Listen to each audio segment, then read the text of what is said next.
Cheikh Ahmed Jaballah sur le thème les critères de la compréhension d'un islam du juste milieu.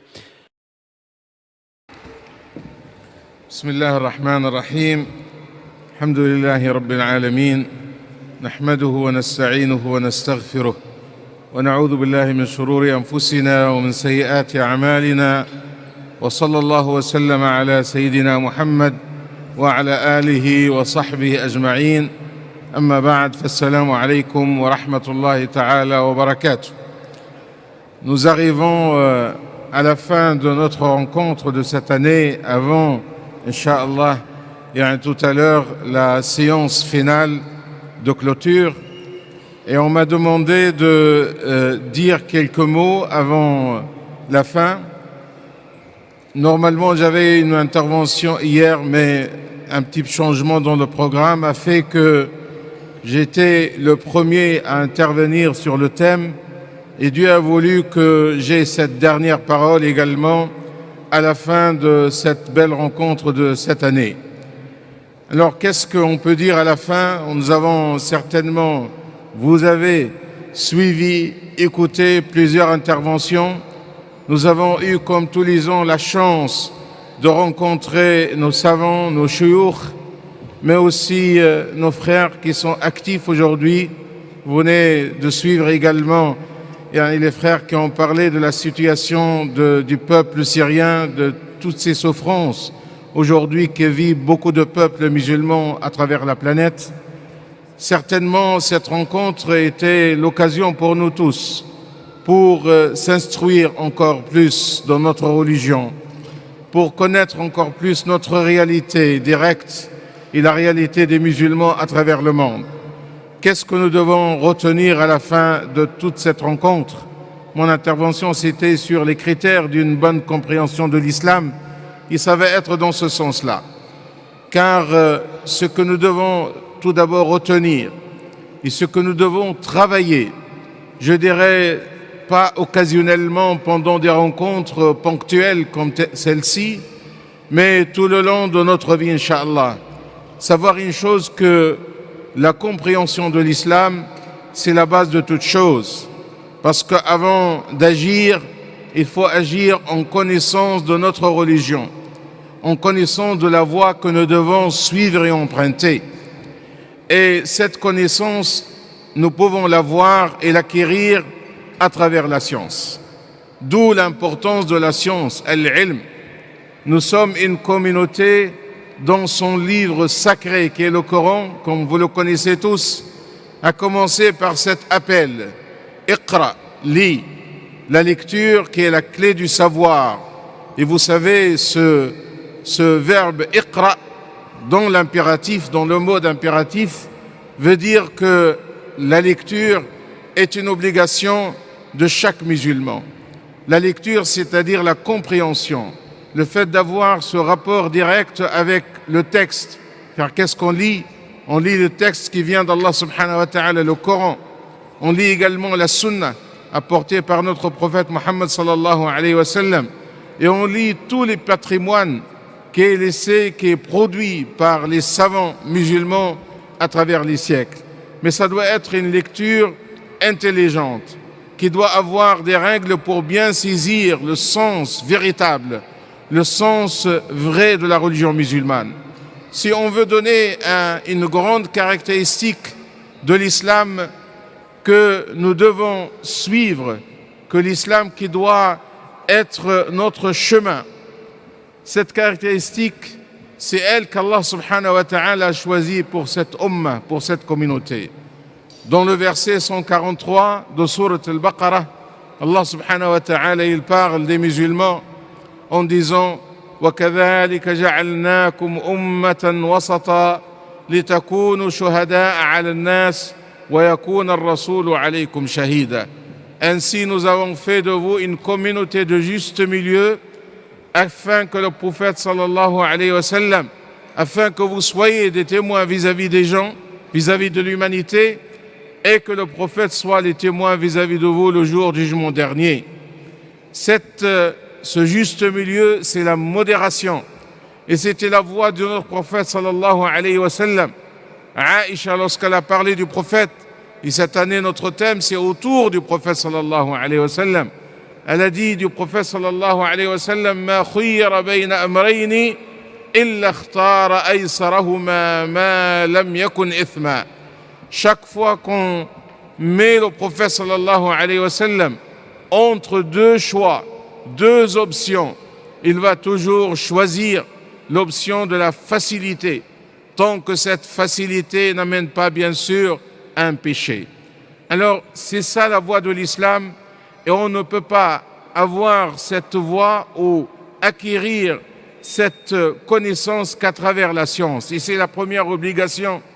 Lorsque le prophète sallallahu alayhi wa sallam nous dit talabul ilmi faridatun ala kulli muslim, ça veut dire que chacun de nous, il doit faire l'effort nécessaire pour apprendre sa religion. Aujourd'hui, ce ne sont pas les moyens qui manquent. Nous avons tous les moyens pour apprendre. Mais j'ai un conseil à tous nos frères et nos sœurs, ceux qui veulent évoluer dans la compréhension de la religion. Essayez aussi d'avoir votre référence pour comprendre l'islam. Parce qu'aujourd'hui, on ne peut pas se contenter uniquement de ce qu'on peut lire.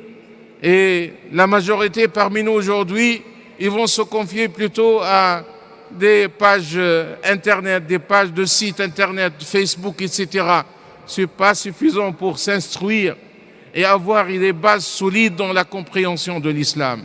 Allah subhanahu wa ta'ala nous dit: Fas'alu ahla dhikri in kuntum la ta'lamun. Demandez aux gens du rappel, c'est-à-dire les gens de la science, si vous ne connaissez pas. Il faut revenir à ces gens de rappel. Et le prophète sallallahu alayhi wa sallam nous a rassuré que cette religion va être, incha'Allah, sauvegardée, préservée par des gens de science que le prophète sallallahu alayhi wa sallam a qualifiés comme des hommes de justice. Il a dit: يحمل هذا العلم من كل خلف عدوله ينفون عنه تحريف الغالين وانتحال المبطلين وتأويل الجاهلين. Il dit: cette science de la religion va être portée, sauvegardée, préservée par des hommes justes. Le prophète sallallahu alayhi wa sallam les a qualifiés par la justice. Et qu'est-ce qu'ils font ces hommes-là? Ils ont trois missions.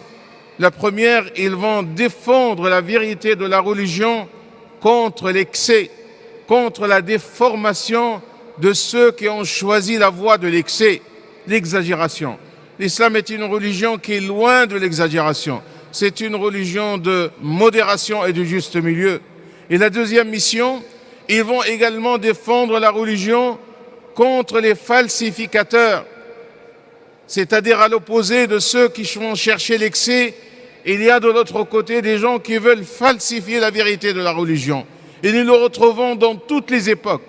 Des gens aujourd'hui, des imposteurs, qui veulent nous parler d'un islam dépouillé de sa substance, de ses valeurs, de ses principes. Alors les savants de l'islam sont là également pour sauvegarder, pour préserver la vérité authentique de la religion. Et la troisième mission qu'Allah subhanahu wa ta'ala a confiée aux savants de l'islam, c'est ta'wil al-jahilin.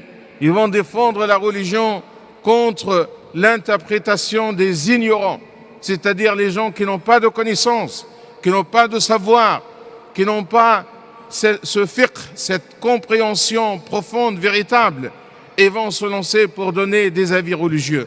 Alors, il faut bien choisir sa référence.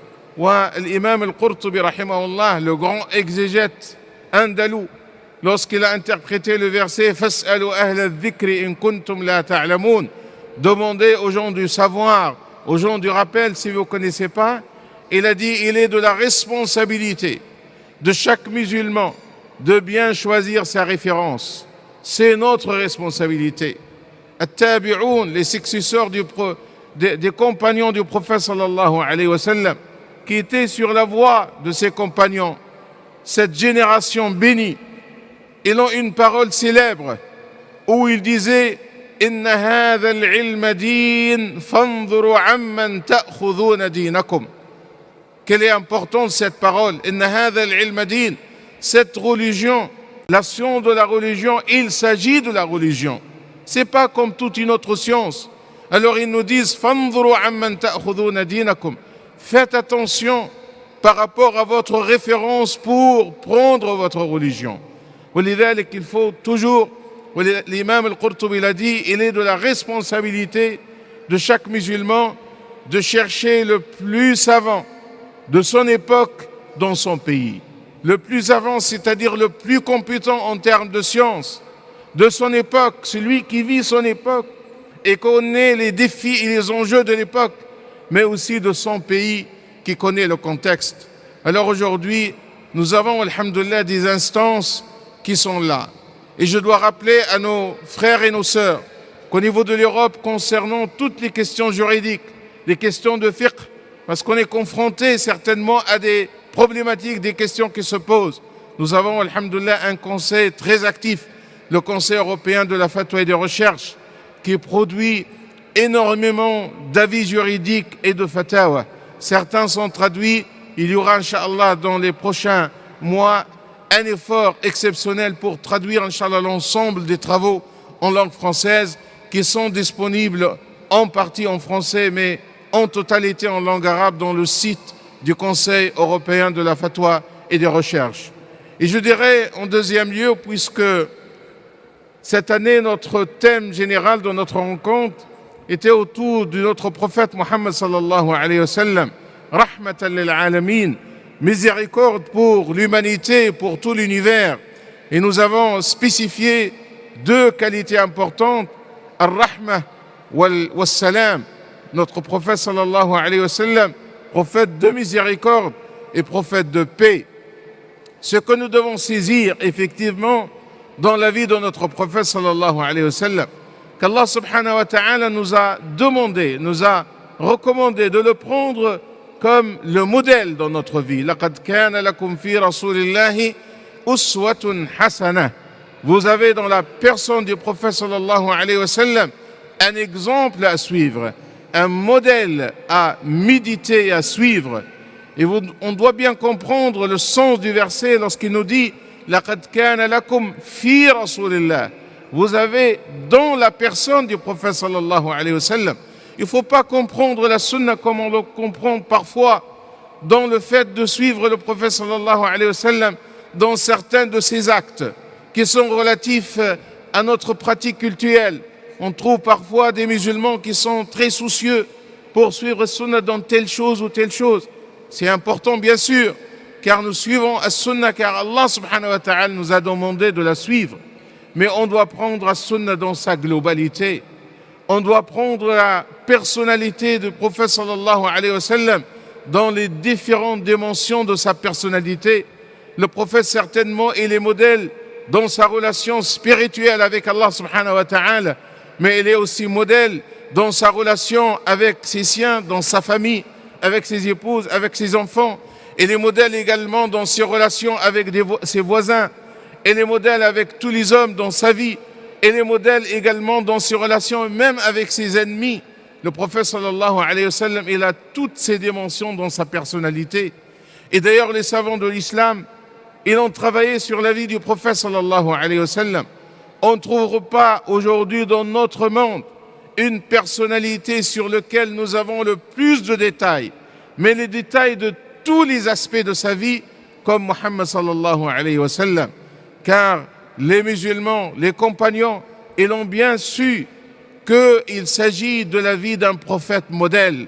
Alors ils ont essayé de suivre et de nous enregistrer et de transmettre tout ce qu'ils ont connu, entendu du prophète Muhammad sallallahu alayhi wa sallam. Et les savants, à côté de tous les livres qu'on connaît sur la biographie du prophète alayhi salatu wassalam, sur son histoire, ils ont mis également en place des livres, ce qu'on appelle al-Kutub al-Shama'il al-Muhammadiyya, c'est-à-dire les livres qui traitent des qualités morales du prophète sallallahu alayhi wa sallam. Alors aujourd'hui, lorsqu'on parle du prophète, on doit se souvenir justement de cette personnalité parfaite et complète pour mettre en pratique tout cet enseignement dans ces différents domaines de notre prophète alayhi salatu wassalam. Et dernière chose pour conclure, restons toujours dans le sens de Al-Jama'a, le groupe. Notre prophète sallallahu alayhi wa sallam nous a beaucoup recommandé de ne pas être seul et isolé. Alaykum bil jama'a. Soyez toujours avec le groupe, en lien avec vos frères et vos sœurs. C'est là où on apprend notre religion, c'est là où nous pouvons progresser ensemble et c'est là que nous pouvons agir également pour notre message et notre islam. نسأل الله سبحانه وتعالى أن يوفقنا لما يحب ويرضى. Qu'Allah subhanahu wa ta'ala nous aide pour continuer sur ce chemin et chercher l'agrément d'Allah subhanahu wa ta'ala. Barakallahu fikum. Wassalamu alaykum wa rahmatullahi ta'ala wa barakatuh.